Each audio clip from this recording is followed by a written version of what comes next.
7 Strategies for Wealth and Happiness. Jim Rohn. Success is not something you pursue. Success is something you attract by the person you become. We've laid the groundwork, but now we get into the mechanics of the soul and the checkbook. Let's look at the strategies that separate the followers from the leaders. Strategy 4. The miracles of personal finance. Most people spend their money and save what's left. The wealthy save their money and spend what's left. Jim Rohn taught us that it isn't the amount that counts, it's the plan. He called it the 70-30 rule. After the government takes its share, you learn to live on 70% of your net income. But what do you do with the other 30? First, give 10% back to the community to help those who cannot help themselves. Then take 10% for active capital. This is your seed money to create commerce, to buy and sell, to start a side venture. Finally, the last 10% goes to passive capital, your investment for the future. Jim used to say, "It is better to be a lender than a spender." Don't wait until you're rich to have a plan. If a man says, "If I had more money, I'd have a better plan," he's got it backward. If you had a better plan, you'd have more money. Start today, even if it's just with pennies, and let the miracle of compound interest work while you sleep. Strategy 5. Mastering time.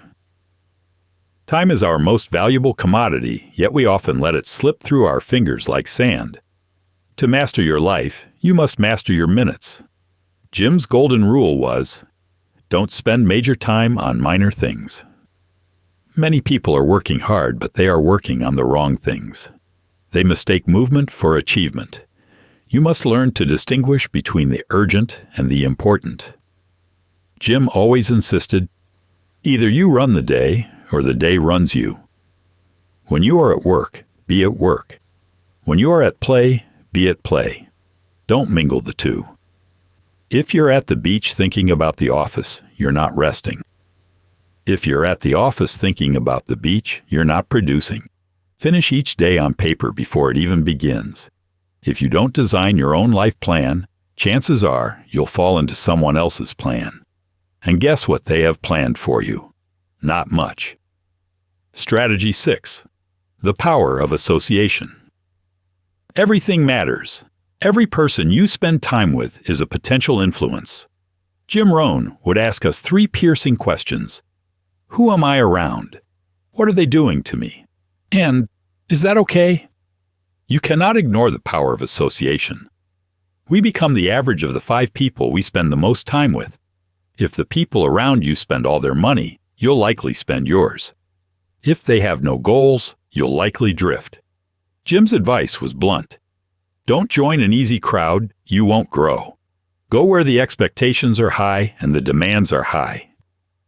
Sometimes you have to make hard choices. You might need to practice disassociation, walking away from those who pull you down, or limited association, spending less time with the complaining crowd. Seek out expanded association. Spend time with the winners, the dreamers, and the doers. Their excellence is contagious. Strategy 7. The art of living well. Finally, strategy number 7. The art of living. This is the most misunderstood part of wealth. Happiness is not an amount, it is a culture. It is an art to be practiced. Jim reminded us, learn how to be happy with what you have while you pursue all that you want.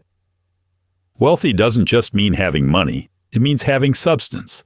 Some people have lots of money, but are spiritually poor. They have the house, but not the home. Style is not about the price tag, it's about the taste. Sophistication is the ability to appreciate a fine meal, a great book, or a beautiful sunset. It's about being a student of life.